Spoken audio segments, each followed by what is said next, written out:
sitting at the desk of the gym. Nobody's coming in. I'm like, you know what? I'm gonna make a video. All right, Dad, I'm going out. All right, son, take care. Yo, Dad, I'm going out. I'll be back in like an hour. It's 8 p.m. on a Wednesday. You gotta go f***ing out. So I made the video. Literally took me 4 minutes. Closed my phone. Next morning I wake up, 2 million views. No. So then I deleted the app. I freaked. What? I freaked. Like I said. You freaked about what?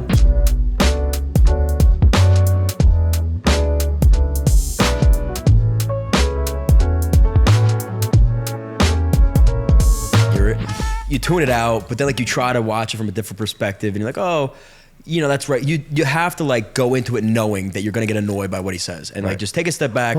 You may not listen in the moment, but reflect on it in an hour or so, see how you feel. Yeah, my dad always said when we were growing up, he's like, I'm not your friend, I'm your father, and like I never knew what that meant. Yeah. Until he became my best friend, and so like now, like you always get annoyed at your best friends. Yeah, It's just part of it. And no, you're especially, you know, doing business again. My dad is part of what I do too on the back end.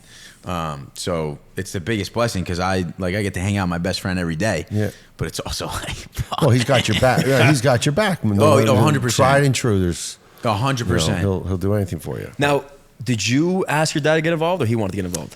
So my dad's always been had great business acumen. And I was always like, my whole thing was I was going to open up a gym, be a personal trainer, and that was going to be that, or like play baseball somewhere, the whole thing. So then once things started rolling, he kind of was like, listen, you have an opportunity. He was never like pushing me. It was just kind of like an unspoken thing. It was a feeling rather than, you know, a real decision. And so, you know, he'd say like, you know, you have something here, and I would just kind of push it away because I didn't know what the fuck. I was in college. I was a junior in college. I was taking 18 credits, and I was away from school, away from home. And then one day, I was like, you know what? Like I made a little bit of money like doing it, and I said, I'm gonna be fucking lost without you. Like I need you. It kind of just happened. Oh shit. Yeah. So he helped you see the vision of content creation as a business, and before you did? Oh, 100%. That's wow. How did he even know? My dad is. If he wasn't my father, I would just be honored to know. He's like, he feels the same way. He's and I mean that truthfully. That is such a Nicky, nice thing to say about your dad. I was gonna say no, keep going. No, you're good. No, let John interrupt you. No, you're good. In any business, it's like it's value for the consumer at an affordable price. That's really what, at the end of the day, that's what it boils down to. And I couldn't see that. You know, here I am thinking I'm making people laugh, which is what I do, and what I love to do, and that's really my mission in the entire thing. But like someone from the outside in, you know, it just happens to be my father, kind of just saw the route of it. So before me, before anything, I had fucking no plans, plans of doing. Well, I was gonna ask you. So you're 23 years old. I mean, this is probably not what you expected to be doing at 23 years old. Yeah. Let's take a step back. I know you went to Montclair State. Yep. Up in North Jersey. Fun fact, sir. People. My sister Diana is dating Dario for the past 20 some odd years. And Dario is one of my, I guess, you know, you don't want to call him brother-in-law yet, but whatever. He's part of the family. He's like one of your brothers. Whatever He's you want to call him. Solid dude, yeah. Great guy. Great dude. Knew of Nicky Cass, I would say 3-4 years ago. It was like, this guy went to my school, this night, he makes content, he's a comedian, yada, yada. Yeah. And I was like, this dude's hilarious. Let me reach out to him, connected because of Dario. But he had a funny story the other day. He said, there was a big lecture hall, 200 people. And who's sitting in front is Nicky Cass. And everybody's introducing themselves, icebreakers. Yeah. And Nicky Cass stands up, says, hey, I'm Nick, but you can call me Pizza. And the crowd goes all confused, you know, why, that's a weird nickname, why you call him that?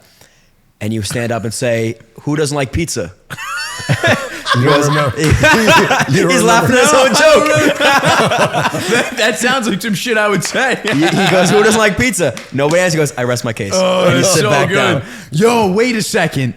Oh my gosh, yeah. No, I 100% did that. It was either that or it was like, fun fact about me, I could hit the shit out of a golf ball like Happy Gilmore. And like that would get some laughs. But the pizza thing, yo, that just took me back. Oh my god. Yeah, I 100% said that. I didn't know Dario was there. Dario and I were in a speech class too, together, public speaking class. Really? Yeah. Maybe could that have been the class? That was class, he said. He said that was class. Okay, then yeah. It was a big group. He said he couldn't believe this. Kid stood up in front of hundreds of people and was like, pizza.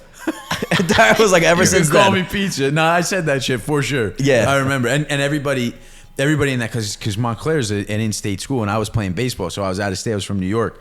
And it was me and another kid. One kid was from Philly, Dominic Liuzzi. Shout out. I love him. Great guy. But when I opened my mouth, everyone was like, because I had like some sort of accent, I guess. Yeah. And when I say I'm from New York, they would think like would have thought I said Iceland. Like they like heads popping off their body. I'm like 35 minutes from the school. Like, what do you mean? Yeah. Like it's just New York, you know. But you're in New York. You're not this New York. I'm not New York City. City. I'm the burbs. Yeah, that's what I'm Rockland saying. County, New York. This is more recognizable in Yes. the Long Island accent. Yeah. Staten Island. That's probably what they expected out That's of you. what they thought. The amount of Thank times God. I get Long Island, Staten Island, Jersey. You're a Jersey guy, right? I'm like, nope.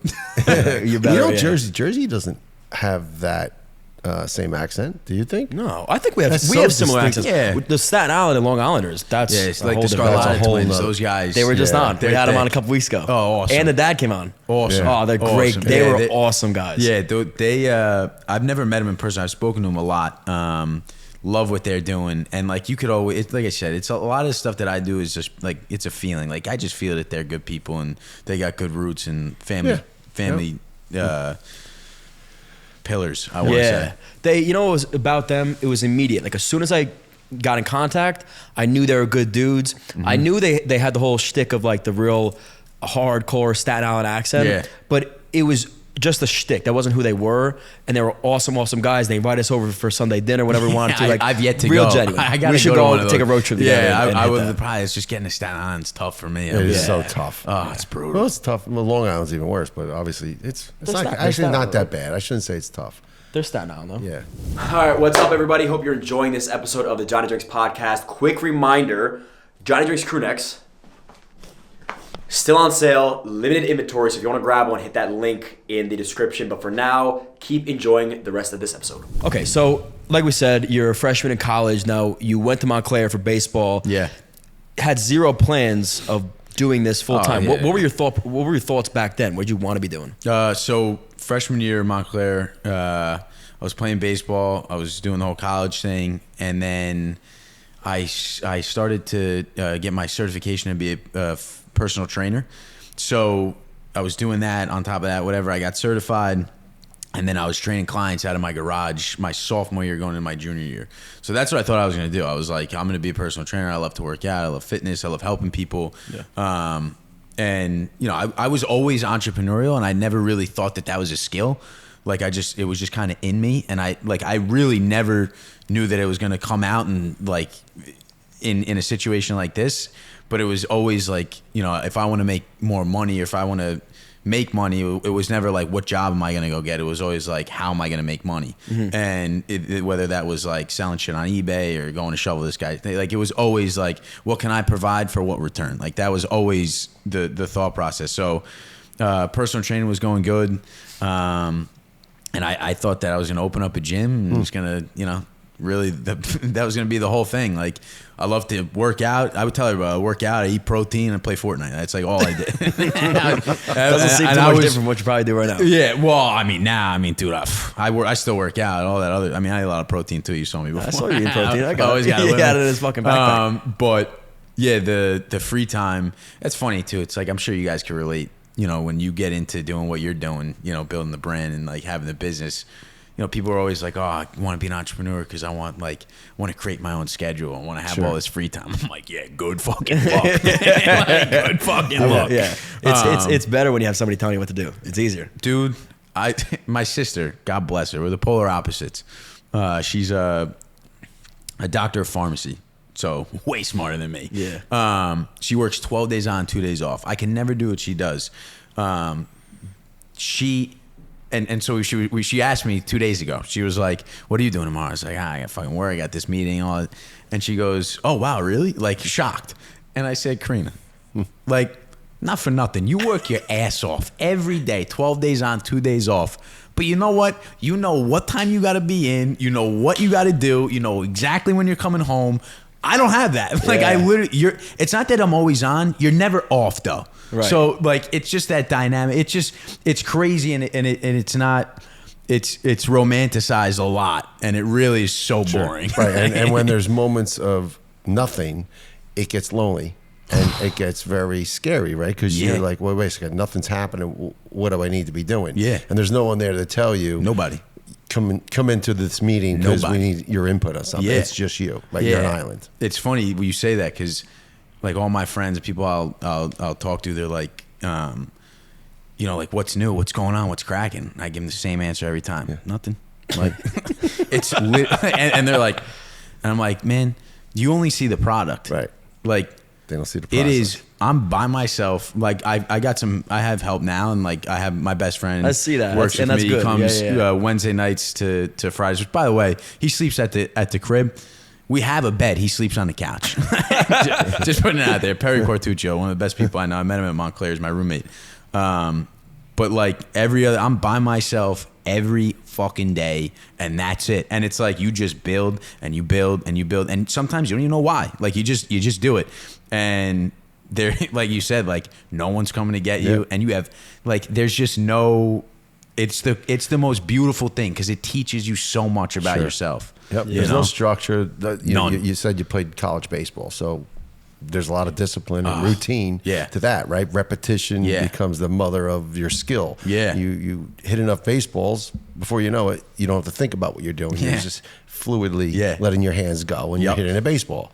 So same thing with golf, right? So talk a little bit about, because a lot of your skits are influenced by coaching and the baseball stuff and the athleticism. And I enjoy watching them too, because you do definitely touch on some subtleties, idiosyncrasies of like a coach and the father. And that whole narrative is so very spot on. Thanks. And it transcends, I think, Nicky, to all generations, right? Oh, for sure. So it's a constant, no matter what level of sport you may have played. Yeah.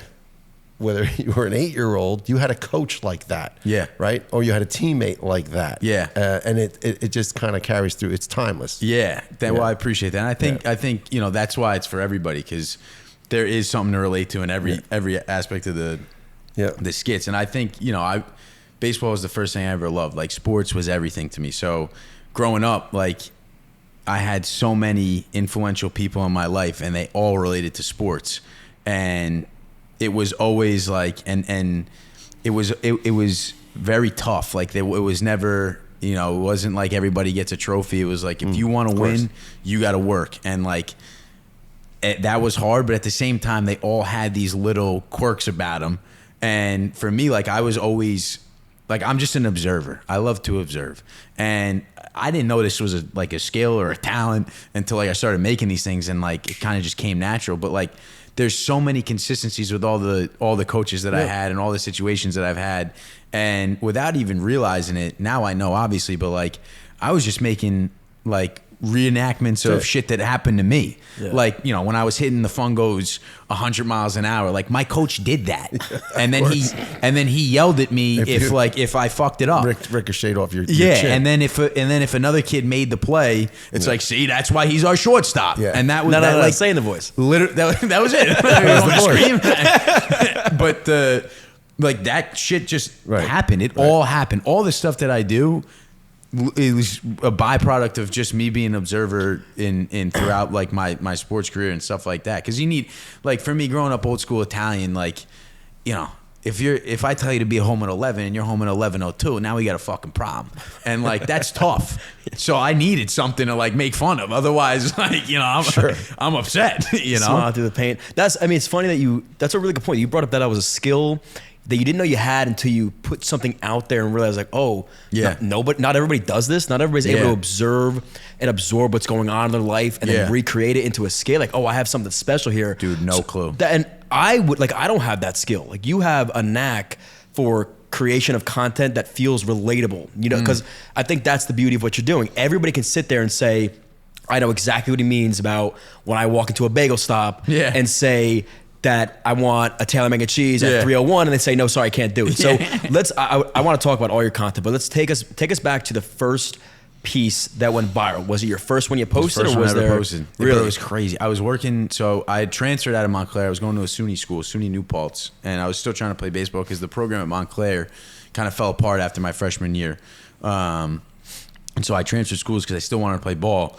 And then I fell out of love with the game, and that was tough for me because it was the first time I felt like I had no purpose. Like I'd wake up and I'd be like, "What the fuck am I doing? Like, what am I?" So, at that time, it's funny how the world works, man. Like my buddies were 20 minutes down the road at Marist, so they were coming over. I was going to Marist, and we were just talking. And this is the time TikTok was coming out, and they were like, "Yo, you should," because I always used to make videos like and send them to my friends and like Snapchat, because it was just fun. Sure. And like I said, it was easy. Like I never thought that it was like I thought everybody could do it, and they were like, "You should post these," and I'm like, "Oh, I'm not fucking posting these. What do you mean? I'm not gonna post them." So they kept pushing me, whatever. One night I was in the gym. I'll never forget. It was a Wednesday night, 7:52 p.m. I'm sitting at the desk of the gym. Nobody's coming in. I'm like, you know what? Fuck it. I'm gonna make a video. That shit took me 2 minutes. It was non-Italian versus Italian dads when you tell them you're gonna go out. So the first kid's like, "All right, Dad, I'm leaving. I'll see you later." And the non-Italian dad's like, "All right, son, be home whenever." And then the Italian dad's like, the Italian kid's like, "All right, Dad, I'm going out. I'll be back in like an hour." And the Italian dad is like, because they had that filter, like the long face that filter. filter, man. Whoa, what do you mean you're going out? Where the fuck you going? It's fucking Wednesday night, 8 p.m. Where you got to be? And that was it. So I made the video. It literally took me 4 minutes. And I posted it. Close my phone. Next morning I wake up, 2 million views. No. I'm sitting on a toilet. Sorry to be descriptive, but that's what happened. And my phone, bing, bing, bing, bing, bing. I'm like, what is it? I forgot. Like I didn't even remember I made it. I opened up TikTok. There you go. Like, going nuts. So then I deleted the app. I freaked. What? I freaked. Like I said, You freaked about what? because it wasn't a plan. Like that's not supposed to happen. Like, Oh, you thought someone was hacking you or something? No, like I know, like it was just like I don't know. It was just I deleted was the scared. app. Like you didn't want, yeah, you didn't want to believe that it was something that you had to repeat, or you no, just I just couldn't fathom the fact that 2 million people saw my face. So But you it wasn't your deleted the face, app. really. Right, but it was me. Yeah, I don't know. I deleted it. Yeah, Wow. What made you get back on? COVID. Okay, so all right. So first video is when? It's wait 2 weeks before COVID, So like February. of 2020. Yeah, It's like literally when we started. it's crazy. It's you know what's Same- funny? Like same month. everybody that I've gotten to know through TikTok has like the exact same story. Is like I was fucking around, made a video, took me 5 minutes. I checked the next day, and now it's going viral. And I'm like, Yeah. oh, I got something here. Let me just keep going. I Yeah. just had he knows you, the kid Kyle Gordon. He used to do Yeah, like yeah. night. So we were just He's talking about funny, you, man. bro. He is a workhorse. Like Yeah, that. he's Now he's crushing it. making. Now he's going on tour, making he's music. crushing. So he's crushed. But same thing. He was doing nothing in quarantine. He said he was getting fat and drunk with his dad. He's like, let me make some content. Yeah. Made those funny skits, put Yeah. his phone down, and then lo and behold, is now going viral. And Yeah. he knew he had that because he was doing it off the apps. Yeah. And then he just put it on. And anyway, so that's insane that you then stopped making content. What got you back on was COVID. It was COVID. And you did the exact same thing. Well, the part of it was like a lot of people were saying like that's not like I was getting a lot of hate too. And they're like that's not really like we're Italians. That's Italian American. They were like going off on me about that. Yeah. I was like that's not what I'm here to do. I'm here to make people laugh. So then I did I'm sitting on my ass in COVID. You know, you can only hit the weights for so long. Yeah. And I'm like, because I always enjoyed creating the video. Like I always. And this is what drives me in everything I do is the idea of creativity and like to be able to see something and then go create it is like the most fulfilling thing on earth for me. And that's what I was chasing was like that feeling of like having the idea and going to create it. So I was like, all right, well, I'm going to sit on my ass all day. I'm going to just make one video a day and just see what happens.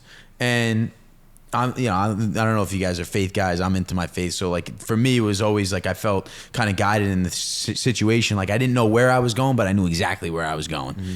And I made that like old Italian style content with like the no and like That's all great. that sort of stuff because that's my family. Like that's legitimately my. So I was kind of like, oh, you don't think I'm from the boot, right? Okay. What do you know about this shit? And so funny. I made that character, and then from there on, it was like I got posted on Barstool, and then Nice. that was it. It was quick though, right? Barstool reposted your stuff pretty quick. Barstool posted my stuff in August, and then Of 20? of 2020. And then after that, they posted me again, and then again, and then again. And I was waking up with 70,000 new followers a day. Yeah, on it was Instagram. insane. How many followers do you have now? I just hit 1 million on Instagram. So congratulations. Good. That's Hey, awesome. that was big, awesome, bro. That's huge. Thank you. I got 1.5 million on TikTok, and then about 200,000 on YouTube. Nice. Trying to figure the YouTube out. I see you guys got 1 million. It's fucking awesome.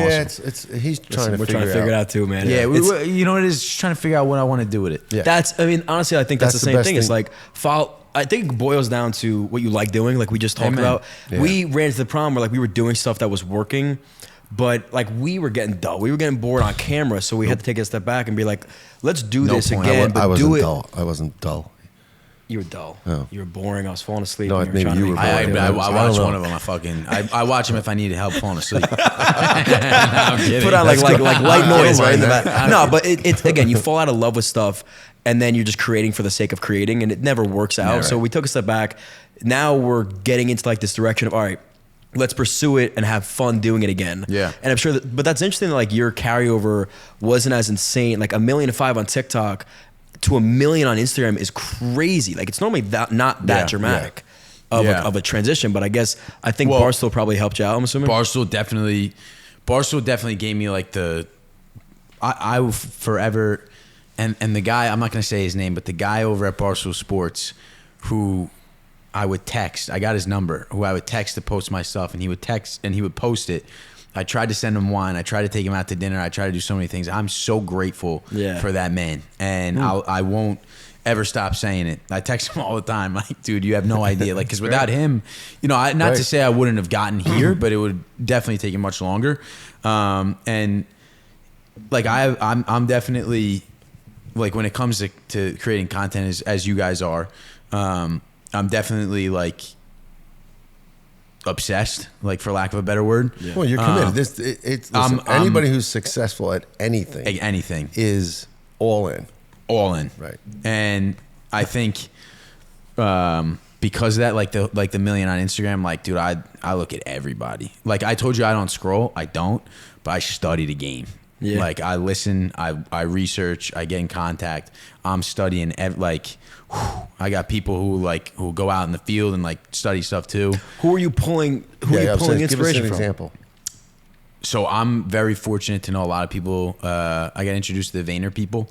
Oh, nice. Over at Vayner Media. Yeah. And they're so tapped into the culture. They're tapped into the trends. They're tapped into what's working, what's not working. They have this brilliant group of people. And then a lot of it is just like finding people who are successful, seeing what they're doing. Why are they successful? Is it something that they're specifically doing? Is it just their personality? Are they like posting in this cadence? Are they doing that? So like it went from, I mean, we're talking over 3 years. I was posting once a day. Then I was in college. I was posting like once every 3 days. Now we post 8 times a day. What? Yeah. You post 8 times a 8 day? times a day. Different And videos. the last 28 days, we're up 114,000 on Instagram. Hold on. You're talking about 8 individual posts on Every Instagram a day. day. Every day. You're the algorithm. That's insane. Every day. And they're not like videos like not all of them are new. Right. You're But reposting older they're content. new and to a stuff. lot of people. Right. Wow. And do you have a team reposting your stuff for you? Yes and no. Like I'm involved. So like if I'm out on a day, like no, then it won't be me. But yeah, I'm very like I mean, we could get into a lot of it if you want. But like there's a lot of things that I'm super involved. Like I don't hand it off and be like, oh fuck it. Yeah. I'm very involved in. Well, like a day like today where you're not around, I guess someone's helping you. Yeah, post for sure. and Yeah. keep the momentum. on it, Yeah, right? 100%. Because like they're old videos from the timeline, but if a video gets 1 million plays and 400,000 of them are non-followers, that's 400,000 people that's never seen your videos before. Sure. Yep. And there's no time. So like if you got like, I mean, I don't mean to turn this into a Gary Vee podcast, but No, like it's all right. if you guys want to fucking like, I would just Well, let it roll. We talk about this frequently too, right? So sometimes you get a video that doesn't perform well, and he'll take it down. And Oh, yeah. and not I necessarily. used to. I now That's I'm, okay. I'm getting better at not better. I've realized because again, like the game sort of changes, and the algorithm. What I thought it once was like, all right, very based on what you once did. Like YouTube is a lot like that, right? It'll feed you a long form content.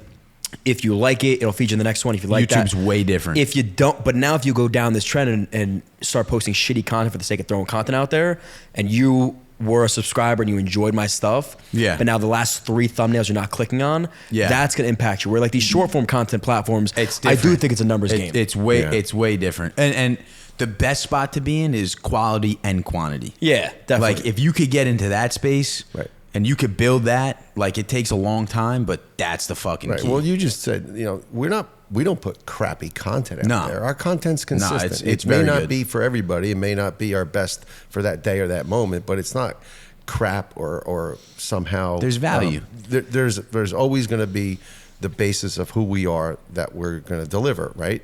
So one of the things we talk about these algorithms all the time. It's just beyond me how you can have a follower. My friend this morning shows me his phone. I said, "Did you see the sandwich review I did?" He goes, "No." Yeah. I'm like, "Pull up your phone." He goes, and he hits TikTok following, and nothing comes up. Yeah. I just tell him, just scroll for me. It's not there. Yeah. He likes everything. He shares everything. He's following us. Yet that video He'll see it 3 doesn't days pop later. up. If so, I don't so. know. Maybe. That's the thing. That is the thing. You're trying to time something that doesn't have a timer on it. Right. No, there's no timing that stuff. It again like that. Your thought process. Maybe it's because you're a little bit older than us. It is what these platforms used to be 5-10 years ago. When you had 1 million followers on YouTube, on Instagram 5-10 years ago, every one of your followers is seeing that post immediately, and you're getting 1 million likes. You know what I mean? Yeah. Whereas now the follower count, not that it doesn't matter, it does matter a little bit less because these platforms are very content centric versus follower count centric. Which at the end of the day, I think it keeps us honest. You know what I mean? If we were just if we were based on we got 1 million followers, we could post fucking shit, and then everything does well, we're not going to post good content. Amen. So for us, it just keeps us on our toes.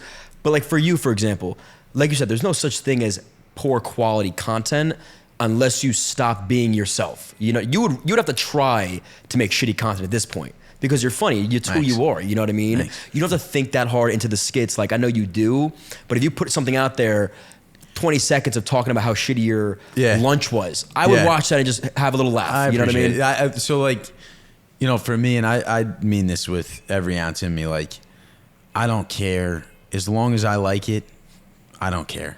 Yeah, and like my sister, like I'll say like, what do you think of this? And like she'll just watch it, and she's like, what do you think of it? I'm like, I fucking love it. I don't care. I'm gonna fucking post it. And I say this and I tell everybody in the most humble way possible. I could sit and just pee my pants at my own shit because it's funny. Like it really is. And like if I don't like it, I'm not posting it. Because it's my page. I'm just so blessed to be in a position to where more people enjoy it than just me. But it was really like from day one, just about like creating something that I enjoyed. And I think like, a lot of people that create content are trying to think like, well, what do people want? And I'm like, dude, I don't care what, like, I just want to make you laugh. And how I think that works is if I laugh, then chances are somebody else will laugh as well. Right. You're not even if it's one person. Like I mean it with every fucking fiber in me. If one person laughs, I've done my job. Like that's what I'm here to do. And that's it. Yep. It just comes in waves, I guess. Isn't it crazy? I mean, just like the parallels, I'm talking to you too, how parallel these conversations are. From me, Kyle Gore was just on and like almost verbatim said he has this album came out. He's like, listen, if it was me, my 2 friends that like this album, all right, I put in a lot. I like. He's like, I'll listen to the music and say, oh, that's pretty good. Yeah. That's it. And I think the issue now with making content is a lot of people that are getting into it for the sake of I want to go viral. Is you're setting the bar so high. Everybody's into like this manifestation stuff. I'm gonna become viral overnight, and then when it doesn't happen, you're upset. But like if you had the expectation of all I care about is I like the content that's put out, it's pretty easy to hit that bar. It's pretty, and it's very fulfilling. Yes. And at the end of the day, and I've learned this the hard way maybe sometimes, that's the biggest form of currency for me is like, am I fulfilled? If I'm not fulfilled, fucking any dollar amount, any opportunity, anything, at the end of it holds no weight. Like if you really think about it, if you can't be happy doing what you're doing, then why do it? Yeah. Like, why do it? And it's interesting, you say Kyle Gordon, because he's just a creator. You know what I mean? Like he just wants to and he just creates, and he just creates, and like that's kind of the stance I'm at too. Is like that's it. I'm detached from the results. Because like even me too, like I'll make the stuff and it'll do well, and I'm like, fucking it, like that's a 20-second video and it's getting millions of plays, and it'll fuck with me a little bit because I'm like, it shouldn't be that easy. Yeah. And then I realize like I'm not saying that in a cocky way by any means. Like literally a video sometimes will take 2 minutes and it'll go crazy, and my dad will be like, what the fuck is wrong with people that they think that this is funny? I'm like, hey, nah, come on, Dad. Well, there's a misnomer also where, everyone associates success in social media by views. Yeah. And it's a trap. And it's a hard lesson trap to learn that what you're saying, you do it for yourself, you like it, you put it out there. It really doesn't matter how many views it gets, right? It doesn't. But where it comes into play is the relatable piece back to, well, now this is a business. Yes. So I do need it to have eyeballs. I do need to have impressions. I do need to have engagement so that someone doesn't just send me a T-shirt. Yeah. They pay me to wear the T-shirt. Exactly. Right. Okay. Exactly. So that's the pressure of where this teeters on from being fun and entertaining and creative to, well, this is your business. This is your livelihood, right? So this is what you do as a living. Oh, 100%. Right. Yep. And yes, I think I'm extremely blessed with the perspective of I think to myself that my back is against the wall every day. I have to. But I know in my heart of hearts that my back isn't against the wall. And my default is my family loves me, my girlfriend loves me, I got good people around me. If I fall, I'm gonna get caught. And like I have a thing on my desk, my godmother gave it to me. It says, what would you attempt if you know you couldn't fail? And that's like essentially if you could really like understand. And a lot of people I think if you boil it down, like there's really not that much risk. And I'm speaking as a 23-year-old with no kids and with a family, so that loves me, which is a different perspective to have as opposed to someone who's definitely has their back against the wall. But like for me, I've never felt the pressure because I know that I'm so detached from the result, and I'm just so lucky and blessed, and understand the perspective of like I'm really not taking any risk here.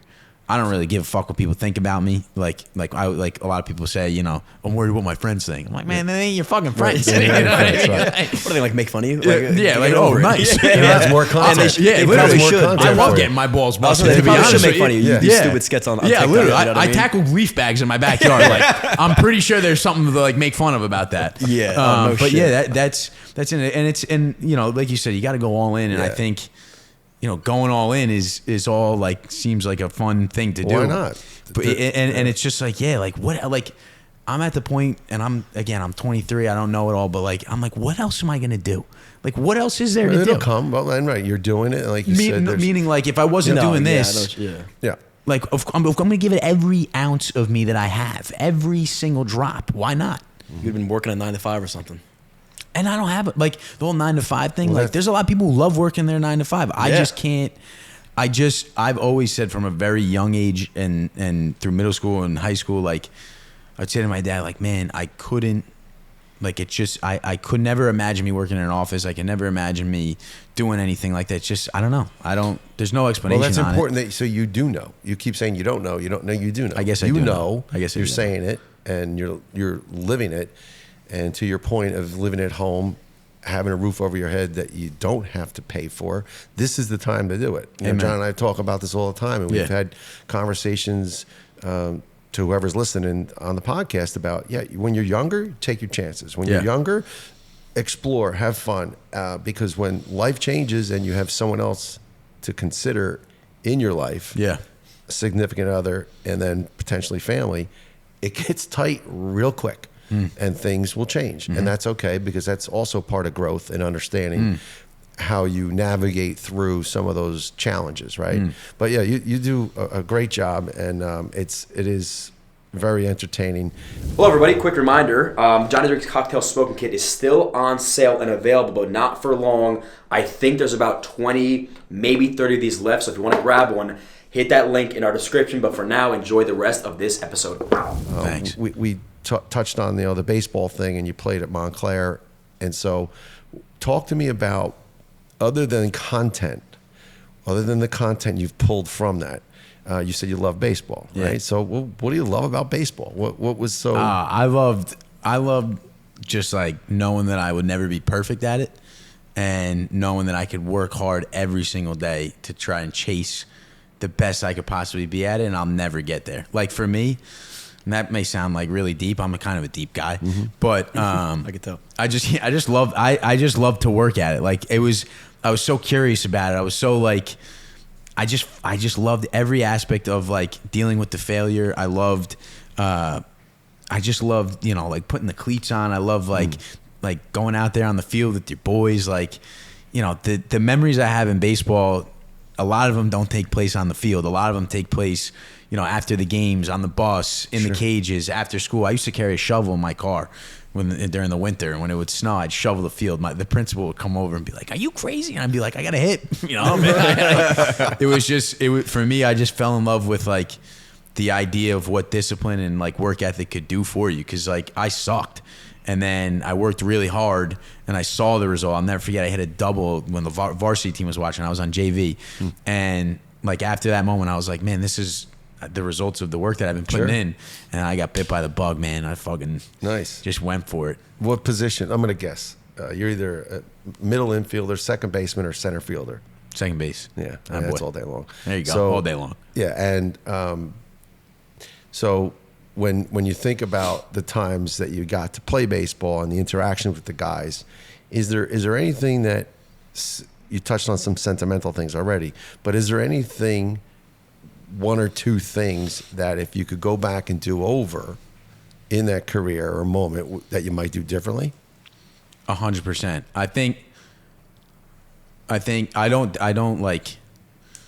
I don't regret anything. I do though know that, knowing me now, I wish I was more confident back then. I think everybody says that. Yeah. Like I think about like if you put me on that field right now, Sure. bro, I'm eating everybody. Sure. Well, you're 23. Yeah, but like there's a lot of 23-year-olds playing in college right now. With the COVID year. Right. But you can like, still go back, bro. My thing is like, when I was younger, I was afraid. I was afraid to fail on the field. Yeah. I was never afraid to fail in practice, and now like baseball's taught me a lot about failure, as I was saying, but entrepreneurship has taught me even more about failure. And I think now going back on the field, I would have zero pressure, feel zero stress, because like, when you're young playing ball, it's like, that's fucking live or die. You know what I mean? Like if you fuck up, I'm not playing. What do people think of me? I'm supposed to be good. It's so like ego driven. And now when, I don't really consider having like an ego at all, and I'm just a student and kind of just humbled myself through a lot of things. Like going back there, I'd feel great. Like I'd feel like I could tear it up. But that's really it. I do think, there's a couple pitches I probably shouldn't have swung at. You probably remember them too. Yeah, no, yeah, for sure. Yeah, were you a good hitter? Did you like the? Would you say your strength was? Hitting? Yeah, for sure. Cool. Yeah, I could work really good ABs, and but once we started I started playing this travel team. Boy, oh boy, you go down south and you think you're good up in the Northeast, and I was a good ball player, but down south, there's a million of me. Yeah. You know what I mean? Yeah. Well, they get the benefit. They get to play They're all not year shoveling. round. They don't have a shovel in the car. They don't have a shovel in the car. They may have a broom to sweep it off and make it clean That's it. and pick up rocks, but they're not. Yeah. They're not shoveling snow. We played this one kid. He was from Cuba. He threw 91, 92 with a 68 mile an hour breaking ball. Wow. I got up to the plate. Strike one. Strike two. Sit down. Yeah. I didn't even swing the bat. I was like, So where was it? This was in college, or This was my junior year going into my senior year of high school down in Georgia. you traveled in high school? Oh yeah. Oh wow. Yeah, I was so into it. Yeah, I played on a team. They were called FTB Mid Atlantic. Okay, so this was like a summer ball team. Summer ball. Oh, I got you. Yeah. Not high school ball. That's how you really got recruited, was the travel ball and the showcases and stuff like that. So you went to Montclair. Yep.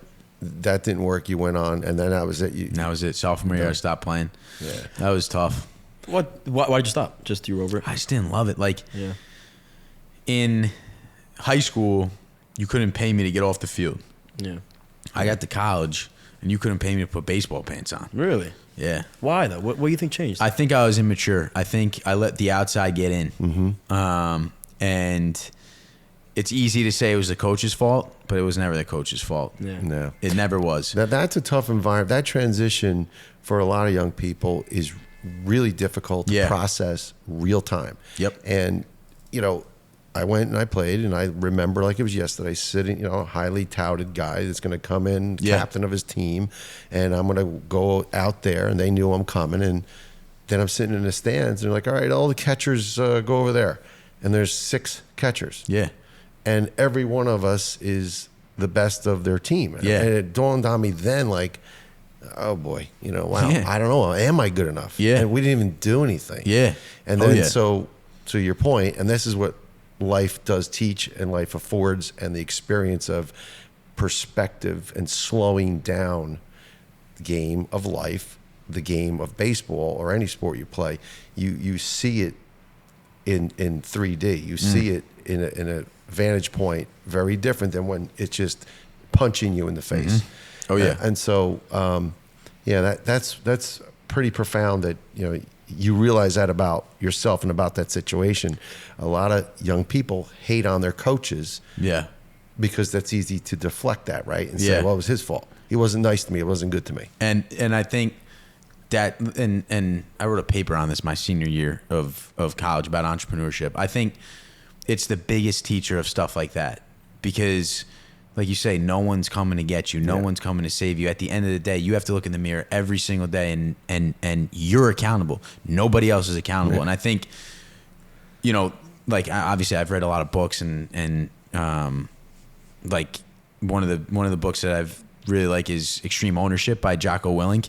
And I think that's kind of what taught me the whole idea, and a lot of other things too, of like it's not anyone else but you. And if you're not accountable, then stop pointing the finger, because the only finger that you should be pointing at is right here. And so I was definitely immature. I definitely, like I said, just let the outside in, because if I didn't, the thing that I can control is my attitude, my effort, and the work that I put in. And I translated that back then to, oh, coach is going to do this, coach is going to do that, fucking I'm out. And that's just not a mature thing to do. But now, I'm happy that happened, because I had the realization. Now you get down to the make road. fun of the coaches. I was going to say, has this helped you fall back in love with the game? For sure. Yeah. For sure.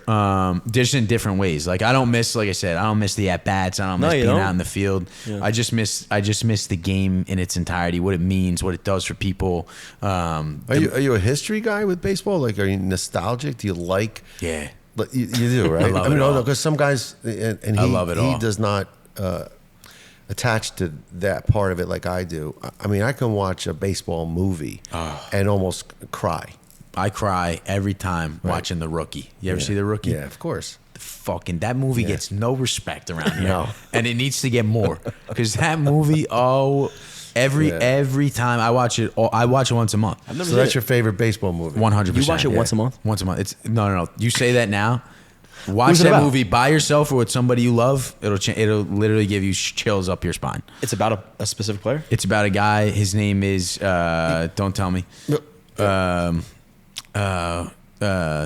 You watch it once a month? I watch it once. Yeah, I'm drawing a blank because I'm so focused here on this. But he played for the Tampa Bay Devil Rays.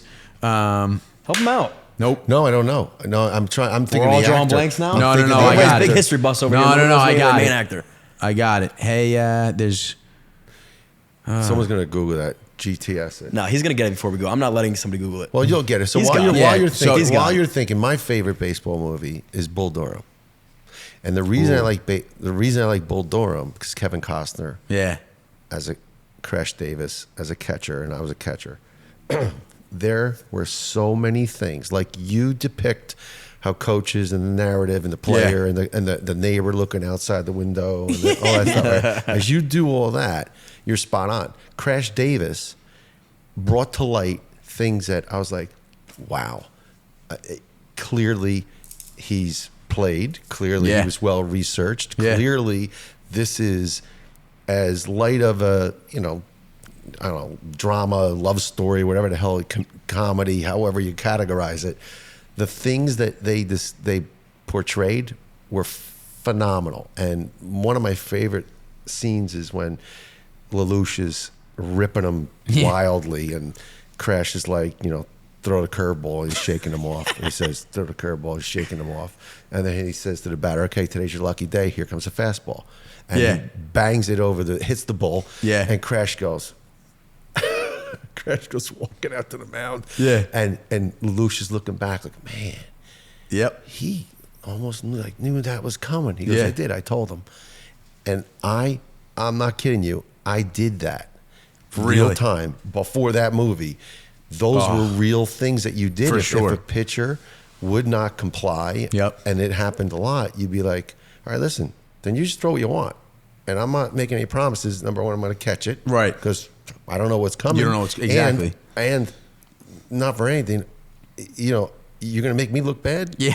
You're going to look bad. You're- And so That's the bet you made. Those were the cool, subtle things about the art, the skill, the dramatic parts of baseball and the history of it. I love it. I could, Oh, it's the best. Yeah. It's the best. I'm not like, what team won this World Series? No, I'm not no. like that, but Me I neither. know. Like, Me neither. I give it the respect it deserves. Yeah. I should Like say. the Yogi Berra story that just recently came. Did you watch that movie? I gotta watch it. You got to watch the documentary. Yeah, I gotta watch That's- it bad. Oh, I heard, what was That it is called? so. It ain't over. Yes, Yeah, it ain't over till it's it over. ain't Something over like till that. it's over. I gotta watch that. Yeah, it's He's a Jersey guy. True No? Montclair guy. Yeah, Montclair. Yeah. That's the They had that stadium. whole- Yogi Berra Stadium. Yeah. He's and his whole family grew up in Dale Berra and some of the. So he was older than me. He was 10 years older than me. But growing up in Essex County, I grew up in Verona, Montclair. Like you knew who the guys were. Yeah. I was in high school and Dale was Awesome. in college and going through his career, and you knew his father, but I never knew as much about Yogi Berra that I did until I watched that I documentary. gotta watch it. Oh, I gotta. So I'll cool. probably watch it tonight. Much respect. Why not? Why not? Okay. What else to do? Yeah, So, you might pull some content from it. You too. Who might. knows? Yeah, maybe we'll just all watch it together. Yeah, no, it's a nice couch. Yeah, nice. So I do think it's great. Like you said, you fell out of love, fell back in love, Yeah. because now you have a direction or another direction for content, right? Like, Yeah. so not only can you do stuff as like reenacting coaches, you can do stuff with guys like Todd Frazier. Yeah. So talk us through introductions to players. How is it working with these guys? It looks so much fun. Dude, it's one of the biggest blessings, man. Like, it really is. Todd specifically, I met because I did a cameo for him, like on the app Cameo. He asked for one? No, Jose Trevino was playing on the Rangers. He's playing for the Yankees now. So tell everybody who Todd Frazier is. I know who he Todd is. But just Frazier, bring it back. Todd Father. He played baseball in the major leagues for quite some time. He's an MLB veteran. Played for the Pirates, the Mets, the Yankees, the Reds. You name it. I think. But it's a Jersey-grown guy. He's a Jersey guy, Tom's River guy. Tom's yeah. River High Bro, he's School. He's a king of Tom. He's the fucking king. The guy's a king of Tom's Right. River. We walk around Tom's River. It's like Still? And just to back got up, sandwiches named after him. just to back That's up, he hilarious. played on the Tom's River World Series. the Yes, Little he League played- team. yes. So this guy has been a Jersey homegrown. And not only that, Iconic guy. I got the opportunity to go to the Little League World Series with Todd. We did something with Easton together, Todd and I. Oh, nice. And that guy he must have taken 1,000 photos. Like, and he's the nicest, like, took a photo with everyone. So I made the connection with him because Jose Trevino wanted me to do a cameo for him, and I roasted his swing or something. It was the off season. I was like, less time on a golf course, more time in the cages, Toddy boy. Something like that. And he loved it. So he followed me. And then we kind of just stayed in touch. He's been like an older brother to me, like coming up because it was crazy, man. Like, COVID happened, and then I go outside, and now people are coming up to me and like wanting pictures, and like this is all foreign. I didn't know what the fuck was going on, and like I definitely like had some social anxiety, and like I was never that guy. You know what I mean? Like that was never something that that's made surprising. sense. Sure. So continue with your story though, because I don't even know this part of it. Where are you and Todd today, and how are you doing content, or what's So I'll I'll just call him and be like, yo, because he's got this beautiful cage. And we film there all the time. Oh, you do? I'll pull up the video. Yeah. That's his batting cage. That's his batting cage. Ah. Yeah. And So where's he live now? he's in Tom's River. Still? Yeah, still in Tom's River. And so, cool. Well, let me Yeah. know. I'd like to take some reps too. Yeah, So, whatever you guys want. Hey, just- listen, you let me know. We'll connect it. I'd love it. Listen, That would be fun. I could jump in a cage tomorrow. Oh yeah, anytime. And I'm not saying I I'm want one in going my to house hit when and I rip get one. it, but I could never feel more at home then City Field. My son asked you to sign the ball. You blew him off. You blew him Oh, off. It's all right. Don't worry about it. this is his house. It's That's his his I son? like that Easton bat. That's Feels his good. son. You like holding the bat like this? Yeah, they have a whole Maybe team. put the hands together like that. Yeah. Oh, that's great. Yeah, it's Look the at best, that. man. Do I know Oh my something or do I god. know something? Yeah, it's the best, man. No So let's talk about this real Yeah. quick because this is really cool. You got, Just like that. Here we go. and I would love to know his opinion. Nice. The baseball swing today, right? That's Launch cool. angle Yeah. versus launch angle. Yeah. So it's very different today in, Very in different. taking the barrel of the head, dropping it, and taking it and giving it the arc, right? Yeah. In my day, that was dropping your shoulder. You know, that Right. was like you're stepping in the bucket and you're, Right. you know, whatever. Right. What's your personal thought, and what's maybe his thought about hitting the theory of Yeah, that? so I think there's a disconnect that's been happening because the launch angle shit is very like overhyped. What really is happening is I think it's more about flattening the plane of the bat of the barrel. So if you get caught on like an outside pitch or you're late on a fastball, then the ball's gonna hit the barrel and you're gonna go the opposite way because you're on plane with the ball. Now the whole like drop the shoulder and Yeah, swing launching. up, Yeah. that You're to missing me the ball. you're missing like that Right. doesn't work. But I Right. think like there's a lot of things that I think are dramatized, and that's like the analytics and the. That's not me. I'm an old school Yeah. guy, and Yeah. and like Todd. You tell Todd about this, and Todd's like, just let the hands go, pal. Let like them just fly. let the Yeah. hands go, and Yeah. like that works too. Yeah. it's just not as pretty anymore, and like, Yeah. you know, we live in this world of social media where guys want to see pretty. Big And- numbers. They want to see big numbers. Yeah. Long, like, yeah. and the ball way flight. you achieve those numbers is through doing shit like that. And Yeah. so I'm not a big launch angle guy. I do think that there's a lot of shit that is coming out now of like proper mechanics hitting the ball, like transferring weight and your hips and like snapping the rubber band and like there's some like separation. yeah. It's a lot of stuff. I think the launch angle is ideal for a professional. I don't believe that there's longevity in it for a young person who's trying to try 'Cause you're not developed. No, and you're not. The fundamental thing about baseball is hit the ball. Yeah. Like you have to hit the ball. You If have you don't to. hit the ball, You ain't getting in the you're lineup, not son. there for any really length of time. Yeah. Right. So that first, let your hands fly, swing it, put barrel to ball. Yeah. You're playing like you just indicated. That's so essential. I Charlie Lau used to be the hitting instructor back when I was growing up, and he's the guy. If you ever see, even today, guys will have it on their shoulder and they'll pick it up. Yeah. And they'll bounce it. That's Charlie Lau. George Brett. Yeah. Was one of the more famous guys, and Rod Carew did it too with a flat bat. But that was the Charlie Lau's school of baseball. You would take it from there and you would keep it on Yeah. that plane. Yeah. And it just made perfect sense. Like, yeah, why not Yeah, very simple. shorten it and get it compressed and increase your odds of putting it in play? Yeah. Good things happen when you put a Amen. ball in play. Right. Amen. Right. Amen. Because if you don't put the ball in play, you can, Yeah. Well, you're sitting on the bench, You're sitting on the bench. watching the next guy. Yeah. Somebody else will do it. Right. You know. You ever see the content of like it's like POV? You're at a pitching one-on-one and like they're doing like the stupidest stuff. Oh, that guy just recently started posting stuff. Yeah. And it's going ballistic. Yeah, that guy's killing it. I'm happy for him. That think, shit's funny. He's doing like cartwheels and like throwing the ball. Yeah. That stuff's funny. There's a lot of truth to that. There's a lot of truth to that. Like, you know, my buddy, my best friend Perry works at a baseball facility, PPH Baseball Academy, and they're not like doing stuff like that. But there's guys out there who like, you know, a lot of it is, you know, Yeah.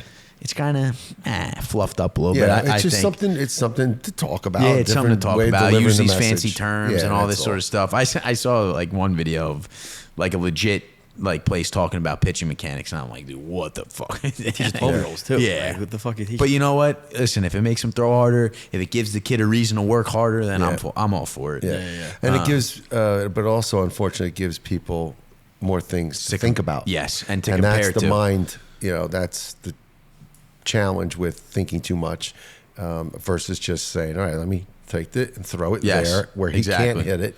Exactly. Or let me take this thing and put the bat on it and hit it. Yeah.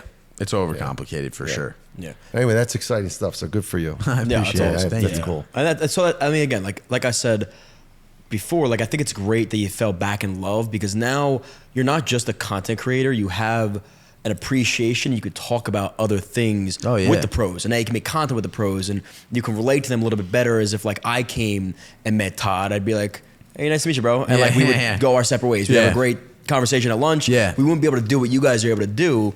So that side of your content is great, and it's very easy to tell that you know your shit. You know, you're not just like a basic, I'm gonna fuck around and pretend I know about baseball. You know your stuff. So that's gotta be really fun content for you to make. What's the most fun content? Because I love your mic'd up NFL highlights. Yeah. That's for me, if I watch that, those are fun. Those are fun. Honestly, boys, you're gonna hate this answer. You're gonna hate it. It's all fun. Like all of I it's do just, hate that answer. You hate it, and you know what? But that's the truth. Yeah. And like, I just enjoy it all. Like bottom line, at the end of the day, dude, like what am I doing? I'm running around being Making a goofball. videos. Like Yeah. that's how I always have been, and it's just fun. Like all of it's fun. Have I had moments where I'm like, oh, this is like super fun? I would say. I was actually asked to do it. Todd, Frazier, and I did a video for Easton Baseball where we tried to knock over this water bottle off the tee. I saw it. And so we're there. It's just fucking. We're just ripping it, trying to hit it. All of a sudden, I hit the ball. Boom! Knock it over. I'm going ballistic. Todd goes, oh, I get it. I get a second shot. Because I went first, so he had to go after. Todd gets up. Boom! Todd hit it right after me. We went bananas. It was probably one of the most amazing like experiences That's great. of my. And this is like early on too. It was like from I think honestly Todd and I became best friends after that. Oh, Like, that's nice. It was just one of these. That's like nice. if you could, I could send you the clip. But like we run up and I've seen it. Bump each other Yeah. after. It was just like such a pure moment. That's awesome. The Yeah. people you've met doing this stuff is probably another one too. Like so Yeah. you named him. Who else stands out to you that you've been able to meet just through making content? I've managed to meet a lot of great people. I'd say somebody who I'm really tight with is McAffrey. Christian? Yeah. Really? And like the only reason I say that is because I've been waiting for a moment to extend my flowers just to say that guy is the hardest working man I've ever seen in my life. I've never met somebody more committed than him, and I've never met somebody so down to earth and humble at the same time. Yeah. And I look up to him in a lot of ways, and I'm just very blessed to know somebody like him. And I think like we met through social media, but I definitely consider him a good friend of mine. And I'm not just saying that, like I know you'd say the same. And I've honestly just been waiting to give that man his flowers because he gets knocked down a lot. He gets fucking ridiculed about, injury prone and this and that. And like, I see the back end of it, and like that guy is a different animal in every way possible. And he's, like I said, the best at what he does, but the most incredible dude outside, super thoughtful, like down to earth, like, and has every excuse, to like not be like that. Yeah, but has been raised so well, and it shines through. And we think very similarly. And yeah, I would say he's a good one. And that's really like that. That's a guy who I'll talk to a lot. Him and Todd, really. Two athletes. That's interesting. And you have us now. And I have And us. now you can guys call us. Well, I'll call you whenever. Call me whatever, seriously. But it is funny, like you talk to high level athletes, like real like pro athletes, and their mindsets are just so regimented. Like they're just so focused and locked in on what they do. Yeah. And I'm not saying it's easy at all, but the fact that they have one thing to focus on and that's it. Yeah. That's got to be pretty refreshing. I think, yeah, and for me, like I love just people that love what they do. Yeah. Like I don't care what it is you do. If you love what you do, then like chances are we'll get along because we have the same kind of energy probably. And like just to see somebody with such talent, like Todd included, and I don't really count. Like my buddy Logan, I met kind of through social, but not really, so I didn't really mention him. But he's another one of my really good friends. He plays for the Angels. Logan O'Hoppy. Just like the similar, like they love it. They're obsessed with it. They're curious about it, and they're professional. And like, it's so motivating to see that, and so inspiring to see that. And it's just like when you have, like you're saying, like when you have one thing that you're chasing, like one thing that you could focus on, and like really be all in on it. To me, you know, it's incredible to just witness. It's rewarding too, right? I mean, that's what you're talking about. It's all encompasses and gives you value. And to your point earlier, again, it's keeping you busy. Amen. Which is healthy. Right? Amen. Because amen. My hands are never in my pockets, and I think like a lot of people that have a thing, no matter what it is. Yeah. To me, like that's what it is. It has nothing to do with the result. It's just like, what can I fucking do? Like, you know, Sure. get busy. You know what I mean? Yeah. So you mentioned, I forget if it was off or on camera, that you really don't scroll. How do you know when do you really not care that much? You'll post something that you know you like, you'll set it aside, and you just keep posting. Like I'll go in, and so you can view on Meta Business Suite like comments, DMs, likes, all that stuff without seeing the feed. Really? Yeah. I have to start doing that. Yeah, we gotta talk. Yeah. I'll give you some of my tips. Bro. It's terrible. Because like for me, you know, I'm at my best when I'm the most creative. And how do I be the most creative? I don't need to make decisions. I need to delegate decisions that I don't need to make. Yep. And I don't need other people to come into my creative space. And the way the world is now, you open up your phone, a bazillion people are coming into your creative space. And like I need to keep that as prime. And again, I've learned this from like watching professionals like Christian, Logan, Todd. Like I've been able to take stuff that they do and apply it to my own craft. So yeah, I mean, I'm not sitting here saying like I don't scroll, but I very much try to limit it. And I'll see like comments and stuff like that. I'm big into like, I'll post a story.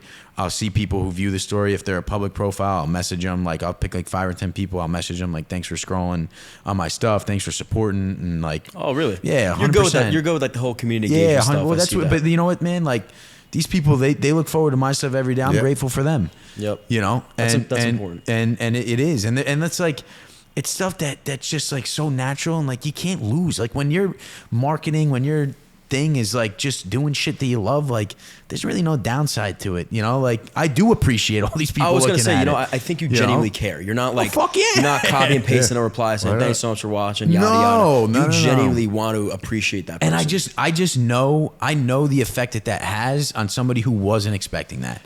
I think about that because I remember when I didn't have any social and I would reach out to whoever and I got a like back. I'd be like, holy fuck, you see it? And I'm just stuff? like, you know, at the end of the day, I don't view myself as probably you view me. No. Yeah, of course not. So like for me, it's like, yeah, man, like thanks, I appreciate it. Like where are you from? Like because it's real. Like it's really real. Yeah. And I just like to be in a position to like have that. Yeah. Why wouldn't I take advantage of that and make somebody's day? Like it's so true. Touching, affecting another person's life, momentum, day, moment, whatever it is. Yeah. And it's like, and listen, I'm not perfect. Like there's thousands of messages I don't see. Right. But like the people that I get the opportunity to connect with, like it really has an impact. They're real people. Yeah, you know? they're not just a number. They're not a number. You realize that, they're it's like, real let me take a step fucking back. people, man. Yeah. You know? Now, okay, so again, I think not scrolling helps you stay authentic. And if you were watching other comedy creators, be like, oh, maybe I should go be like him. Oh, I don't watch no comedy creators. Yeah, I love Kyle Gordon. Like, I think his stuff is great. Yeah. I think... but you would never even try to touch that sort of stuff. You know what I mean? Like, it's just different. Well, because style. There's enough for everybody, too. You know, like... Yeah. Like, I'm not competing with anyone either. No. You know, that's the thing. Like, and again, I'm like, this is why I'm just so, I can't say it enough. I'm so grateful to just have the mindset that I do. I don't know where it came from, but like, I just love what I do. It's very simple. And like, when you get to that place, I don't care who's winning. I want everybody to win because there's room for them. There's room for me. There's room for you guys. And that's it. You know, there's fucking 7-8 billion people in this world. Good point. You know? So yeah, you can tell you love making content. Do you have? And I know I asked you the question sort of before about where you have the most fun. Do you have a character that the audience tends to like more than others? Like one person that you know. The Neighbor, I get a lot. The Neighbor's a good one, right? I get a lot of Mikey Belafonte. That's a good one. Yeah, with the glasses. I saw that one years ago. That's a good one. I saw that one. I said, wow, this kid's got something. Yeah, because that is so on point. Neighbors will. The neighbor. What the hell's this kid doing? Yeah, no, it's bad. He's tackling leaf bags. Yeah, no, it's bad. I'm tackling them too. I'm hitting the shit out of those fucking leaf bags. Oh, and you know, it's, again, like you said, you're having fun. Like I love when you post like you saying like, the fuck am I doing? Yeah, You know? all the time, bro, all the time.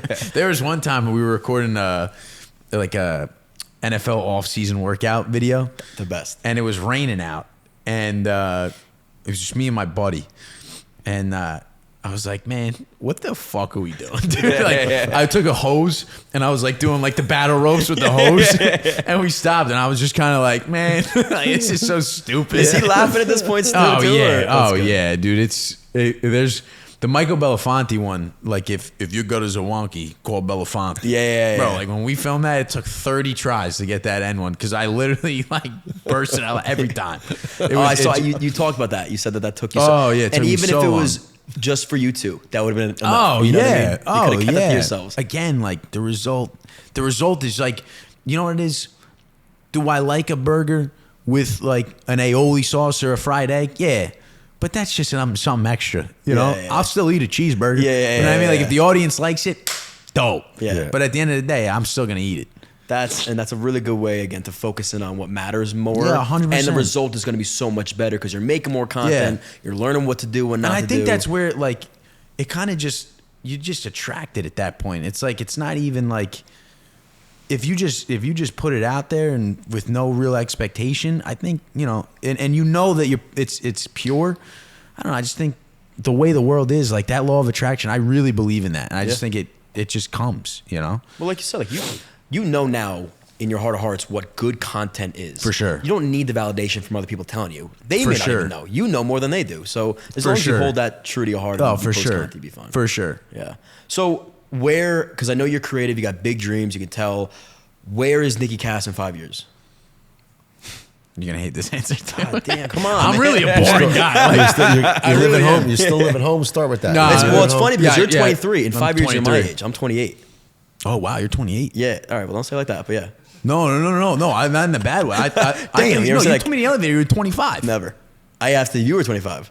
Oh, You ever, Pay said that, attention. you ever said that Kevin Hart skit where he's like, yeah, I'm 57. He's like, damn. I was like, damn. Damn. It was Don Cheadle. Yeah. He's like, what? He's like, oh, no, I didn't say that. And then Mark Wahlberg was like, "You fucking did Don Cheadle dirty." No, I didn't mean it like No, that. I know. Yeah, That's that's funny. funny. Yeah. Don't you? Holy shit. No.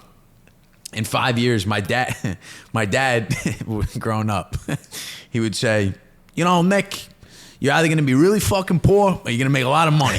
There's no in between with you." Yeah. And he would ask me like, what's the dream? I said, Dad, here's my dream.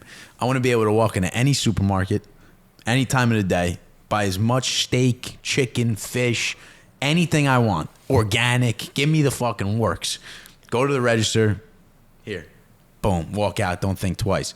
I don't know what that number is. I don't know. As long as I could do that at some point, I think I've done okay for my. That's the real dream. Is like literally go to the grocery store and never have to worry about a grocery bill. Nice. And as far as like impact and things of that nature, Yeah, like, do you see yourself do you see yourself acting or in movies or no, anything? definitely not. Nothing, huh? Definitely not. Like I said, I love the idea of like the creation. I have a lot. One day I want to open up a couple restaurants. Okay. Everyone says don't get in the restaurant business. And I'm like, a tough that's a business. great reason for me to get into the restaurant business. And who knows? Maybe I fail. Whoop-de-doo. At least I tried. You know, I don't want to have the thought. Well, what kind of food would you? I would assume Italian. I would do a couple different ones. I think you know how they do. I don't know if I should Maybe be a aioli burger spot or yeah, something. well, no. I think I want to. Do you ever see omakase? Yeah, I love omakase. Like the Japanese omakase, Okay. where you sit and there's somebody performing and then they give you the food. Mm-hmm. No one's doing that with Italian food. We got to do that with Italian food. There needs to be somebody who's a great cook that can do their craft. Okay. Somebody with the idea and then somebody entertain. Dude, Okay. I think that's so, because the one bad thing about, not bad, Japanese omakase, the chefs are phenomenal at their job, most of them don't speak English, so you don't have that connection. There's no for them to talk to you. It doesn't have to be that. I want to build a place that if you come in strangers, you leave family. Like, and that sounds crazy, but that's true. That would feel incredible. You had an Italian American could speak to you about. Because you know what, like food for me, like was the vehicle to ignite the moments that you have with your loved ones. That you don't even realize are moments until 10 years down the road. Like it was always because there was fucking food on the table. I want to create that for others. That, man. Let's bookmark that one. All right. Maybe we'll do it together. Yeah, we'll bookmark it. I like that one. So every guest we have on the podcast, we ask them 2 questions. You're gonna like these because you're a deeper guy. I want to introduce you to my buddy Gavin because Gavin is world champion powerlifter. I post him a couple times, but I might have seen him. You guys would really jive. You guys are very similar. But we asked the guests 2 questions. What has been? This can be in your life. Has nothing to do with content, or it can be if you want to. What has been the most humbling, worst moment of your life? And let's follow that up with what has been the best and greatest, most aha moment of your life. All right. The most humbling moment of my life was losing somebody close to me. And because like when you're so 2 years ago I lost my godmother to lung cancer, and I watched the whole process. Like she was healthy. She was like my second mother. I loved her more than anything. And you know, you watch somebody be so alive, and then all of a sudden it just eats you from the inside out. And it's the most fucked up thing I've ever had to see. And I think, you know, you think you're gonna live forever as a kid, and then you realize that, you know, your time is limited. And that did so many things in a positive sense for me. And it's very hard to say that because it sounds horrible, but and I wish I didn't have this perspective because she would still be here. But that was the most humbling moment in my entire life because, you know, I wake up every day like this is such a gift. It is like in the purest form. There's no bad days. I'm sorry, and it's caused me to really just give everything I have in every fucking thing that I do. Like I'm all in on all things, and I would say that getting humbled by witnessing somebody you love pass, nothing will ever ignite an emotional response to growth like that. Now, the best moment of my life, wow.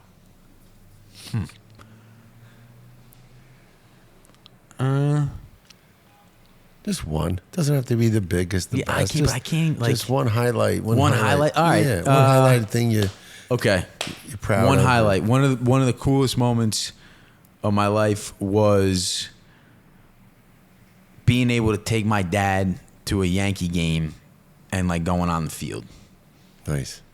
And it was a Met game. I'm sorry. And going on the field, and just like that's the beauty in what I want to say. Like the best moment of my life is like being able to do cool shit for the people that are closest to me that would never fucking happen if I didn't do what I did. Right. This restaurant, this guy, this game. You know, I'm in college getting tickets from one of the players on the fucking Yankees. And we're all sitting right in front of the game. 7 of my boys. And we got the tickets because one of the players thinks I'm funny. That's the coolest fucking thing. That's the gifts, man. Those are the best moments. So like stuff like that, I would say for sure. And that's what keeps you humble. Like if anything, it keeps me more humble to keep working so I can keep doing that for the people around me. Absolutely. Bro, it's fucking, I get so fired up just even thinking about it. I can tell, man. You want to go make content. Yeah, I want to go do something. Somebody give me a blanket.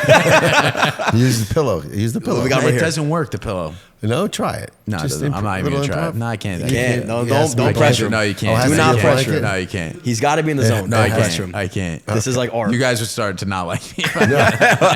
That's funny, actually. Yeah. No, but listen, you've been amazing. Thank you so much. This has been a long time coming. Yeah, we've known each other for a while, and I appreciate you coming on. Incredible. Hope you guys liked. Hope you guys learned something from this. Hope you guys saw a different side of Nicky that you didn't. But that's it for today. Like, subscribe, share, all that good stuff. Cheers. Cheers.